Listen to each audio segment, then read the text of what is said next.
बोलिए वृंदावन बिहारी लाल की जय, गोवर्धन गिरधारी की जय। आप सभी का हमारे YouTube चैनल में स्वागत है। और आज हम आपके लिए लाए हैं गोवर्धन पूजन। अन्नकूट कब है, गोवर्धन पूजन आपको कब करना है, कब आपको मुरली मनोहर कान्हा जी को आपको प्रसन्न करना है कि उनकी कृपा आप पर, जिस तरह संपूर्ण ब्रजवासियों पर उनकी कृपा है वही कृपा आप पर भी हो।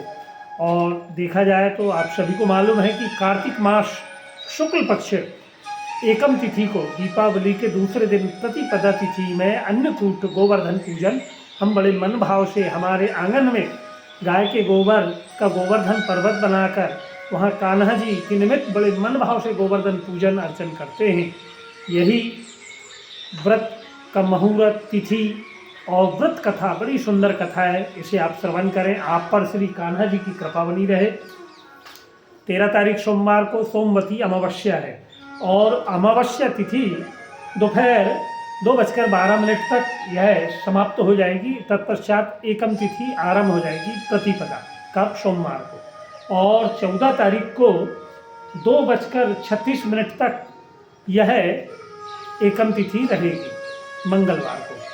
तो आपको मंगलवार के दिन अनुराधा नक्षत्र में उदय तिथि को लेते हुए गोवर्धन पूजन करना है, अन्नकूट पूजन करना है और श्री हरि की कृपा आप पर बनी रहे। और इसमें अनुराधा नक्षत्र में सुबह के समय में जो योग बन रहा है वह भी हम आपको बतला दें। चौगढ़ियों के अनुकूल लाभ का जो योग है 7:30 बजे से 9 बजे तक का बड़ा शुभ मुहूर्त है। इस दौरान आप अगर गोवर्धन पूजन करना चाहें तो उत्तम बात है। पुनः फिर शुभ का योग 10:30 बजे से 12 बजे तक है और अमृत वेला का योग 12 बजे से 1:30 बजे तक का है। तो इस दौरान आप बड़े मन भाव से गोवर्धन गिरधारी का पूजन अर्चन करें। और इसी दिन जिनके यहाँ गोवंश है, गाय है, उन्हें व्यक्ति बड़े मन भाव से तैयार करके उनका पूजन भी, क्योंकि गौ में ही संपूर्ण देवताओं का निवास है। गाय का दूध अमृत के तुल्य है, तो आपको उस दिन गाय का भी पूजन करना है। और हो सके तो गाय को आपको घास खिलाना हो, अब अवश्य ही कोई गौशाला में अगर आप वहाँ के निमित्त जो सहयोग करना चाहें तो आप अवश्य करें। और इस दिन गोबर का अन्नकूट बनाकर उसके समीप श्री कृष्ण जी के सम्मुख गाय तथा ग्वालों का पूजन का विधान आता है। और विशेषकर ब्रजवासियों का यह बड़ा ही उत्तम त्यौहार है। और जब हमारे आंगन में गोवर्धन पर्वत होगा तो हम भी ब्रजवासी हो जाएंगे। श्री कान्हा जी की, राधा रानी सरकार की कृपा हम पर होगी। इस दिन बड़े विविध प्रकार के व्यंजन जो आप प्रभु को अर्पण करना चाहें, गोवर्धन गिरधारी को अर्पण करना चाहें, वह आप अवश्य अर्पण करें। और इस दिन की जो पूजन का विधि और विधान है वह हम आपको बतलाते हैं कि नाना प्रकार की मिठाई और नैवेद्य भोग बनाकर आप भोग लगाएं और हो सके तो ब्राह्मणों को भी जिमाएं और सभी को प्रसादी बांटें। और गोवर्धन गाय के गोबर का बनाकर धूप, दीप, चंदन, अबीर, गुलाल, रोली, यह सभी आप अर्पण करें। मूंग की दाल, चीनी और एक बड़ा सा प्यारा सा सुंदर सा दुपट्टा, पीला हो, सफ़ेद हो, गोवर्धन भगवान को आप अवश्य वस्त्र भी अर्पण करें और परिक्रमा भी करें। अब आप वृंदावन जाते हैं तो गोवर्धन की परिक्रमा करते हैं ना, जब आपके आंगन में गोवर्धन पर्वत आपने बनाए हैं उसमें मोर पंख भी अवश्य लगाएं आप। और परिक्रमा जितनी सहजता से आप कर पाएँ, 5 परिक्रमा, 11 परिक्रमा, 21 परिक्रमा। अब हम आपको अगर कहेंगे कि गोवर्धन जाएँ, वृंदावन जाएँ, गोवर्धन की परिक्रमा आप करके आओ, तो एक परिक्रमा करने में ही राधे राधे, तो बड़ी सहजता से, सरलता से श्री हरि का नाम लेते हुए, कान्हा जी के मंत्रों का जाप करते हुए आप घर पर ही गोवर्धन परिक्रमा कर सकते हैं। और इसकी बड़ी दिव्य कथा है, आप यह कथा अवश्य श्रवण करें।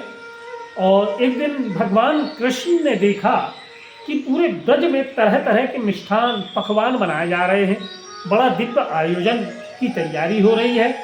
जब कान्हा जी ने यह पूछा कि भाई यह कौन सा त्यौहार आ रहा है, क्या व्रत है, यह किसकी पूजन होने वाली है? तो सभी कहने लगे कि मेघ देवता देवराज इंद्र का पूजन की तैयारी हो रही है, इंद्र की प्रसन्नता से ही वर्षा होती है। तब जब तक बारिश नहीं होगी तो गाय को चारा कैसे मिलेगा तथा जीविका उपार्जन कैसे हो पाएगा? तो इसी निमित्त यह पूजन हम सभी मिलकर करते हैं। इस पर भगवान कहने लगे कि सुनो, मैं इंद्र की निंदा नहीं कर रहा हूँ, लेकिन हमें उस देवता की पूजन करना चाहिए जो प्रत्यक्ष में हमारी मदद करे, जो हमारे सम्मुख हो। और कृष्ण ने कहे कि इंद्र में क्या शक्ति है, जो वह पानी बरसाए, वह हमारी सहायता करे। उससे तो शक्तिशाली यह सुंदर गोवर्धन पर्वत है जो वर्षा का मूल है, और इसकी ही हमें पूजन करनी चाहिए। भगवान श्री कृष्ण के वाग्जाल में फंसकर सभी ब्रजवासियों ने गोवर्धन पूजा के लिए चारों ओर धूम मचा दी। सभी ब्रजवासी, सभी बाल गोपाल गोपिकाएं गोवर्धन की पूजन की तैयारी करने लगे। इधर नंद जी के ग्वाल गोपिकाएं एक सभा में कृष्ण से पूछा कि इंद्रजन तो दुर्भिक्ष उत्पीड़न समाप्त होगा, चौमासे के सुंदर दिन आएंगे, मगर गोवर्धन पूजन से क्या लाभ होगा? उत्तर में कृष्ण जी ने कहा, गोवर्धन की भूरी भूरी प्रशंसा की तथा गोपिकाओं की आजीविका का एकमात्र सहारा बतलाया। भगवान की बात सुनकर समस्त ब्रजमंडल बहुत प्रभावित हुए और स्वाग्रह अपने अपने घर जाकर सभी सुमधुर मिष्ठान पकवान आदि की तैयारी कर गोवर्धन की तराई में कृष्ण द्वारा बताए विधि से गोवर्धन की पूजा सभी करने लगे। भगवान की कृपा से ब्रजवासियों द्वारा अर्पित समस्त पूजन सामग्री को गिरिराज ने स्वीकार करते हुए खूब आशीर्वाद दिया। सभी जन अपना पूजन सफल समझकर प्रसन्न हो रहे थे कि तभी नारद जी इंद्र महोत्सव देखने की इच्छा से ब्रज आ गए। जब उन्होंने वहां देखा कि यहाँ तो इंद्र की पूजन ही नहीं हो रही है, यहाँ तो यह पर्वत की पूजन हो रही है, तो जब नारद जी ने पूछा तो ब्रजवासियों ने बतलाया कि श्री कृष्ण की आज्ञा से इस वर्ष से इंद्र महोत्सव हमने बंद कर दिया और इसके स्थान पर गोवर्धन पूजन हमने आरंभ कर दी, जहाँ से हमारी गाय को चारा मिलता है और हमारी जीविका उपार्जन का सबसे बड़ा उत्तम साधन गोवर्धन पर्वत है। तब यह बात सुनकर नारद जी के मन में बात आई और नारायण नारायण कहते हुए नारद जी तुरंत ही इंद्रलोक उल्टे पांव लौट आए और इधर इंद्रलोक आए और खिन्न मुद्रा में कहने लगे, हे राजन, तुम महलों में सुख की नींद की खुमारी ले रहे हो, उधर ब्रजवासियों ने संपूर्ण ब्रजमंडल में तुम्हारी पूजन को समाप्त करके गोवर्धन की पूजन का नया विधान आरंभ हो गया। अब से तुम्हारी कोई पूजन अर्चन नहीं करेगा।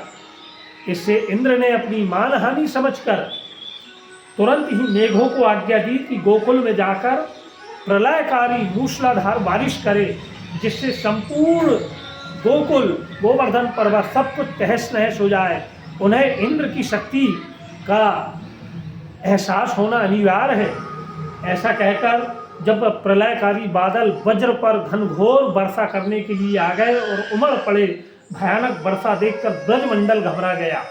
सभी ब्रजवासी अब कहने लगे, लो और कान्हा की बात मानो, हम तो पहले ही कह रहे थे कि इंद्र का जो कोप है बड़ा भयानक है, अब क्या करें? तो बोले इसका समाधान भी हमें कान्हा ही बतलाएंगे। सभी यशोदा के लाला के पास गए, सब गुहार करने लगे कि लाला अब क्या करें, अब देखो तो यह घनघोर बारिश पूरे हमारे ब्रजमंडल को डुबो ना दे, कैसा क्या करें?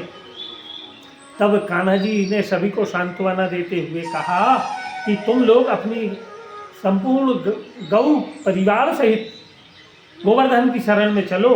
गोवर्धन पर्वत, गोवर्धन महाराज की हमने पूजन अर्चन करे, अब वही हमारी रक्षा करेंगे।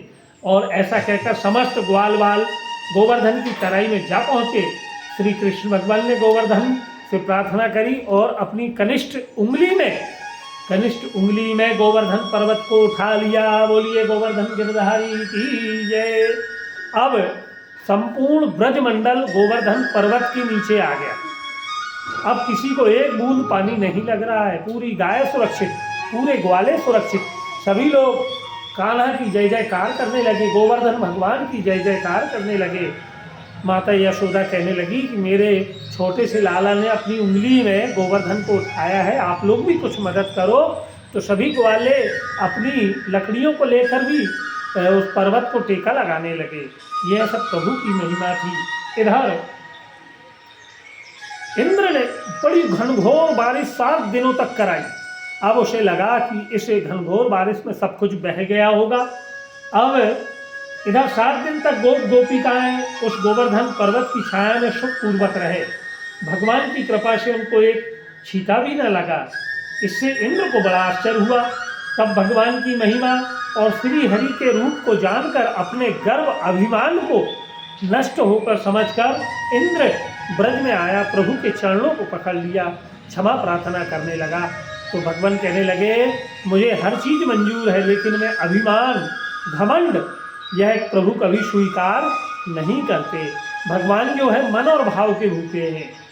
और भगवान से जब क्षमा मांगा तब भगवान ने उसे क्षमा कर दिए। 7वें दिन भगवान ने गोवर्धन पर्वत को नीचे रखा और तब से यह अन्नकूट का पूजन सभी लोग बड़े मन भाव से करने की भगवान ने आज्ञा दी और तभी से यह उत्सव अन्नकूट के नाम से मनाया जाता है। बोलिए गोवर्धन गिरधारी की जय, वृंदावन में हरि लाल की जय। बड़ी दुर्लभ उत्तम कथा आपने श्रवण करी और यह कथा अपने मित्र जनों तक आप अवश्य भेजें। बड़े मन भाव से गोवर्धन पूजन कर उनकी परिक्रमा आपको अवश्य करना है। आप वृंदावन जाएंगे, वहाँ परिक्रमा करेंगे जबकि जब से है, पर जब साक्षात गोवर्धन भगवान आपके आंगन में आ गए हैं तो उनका पूजन अर्चन नैवेद्य होगा, आप अवश्य लगाएं। और अगर आपने हमारे इस चैनल को सब्सक्राइब नहीं किया है तो हमारा आपसे आग्रह है कि इसे आप सब्सक्राइब भी करें। बोलिए वृंदावन में हरि लाल की जय।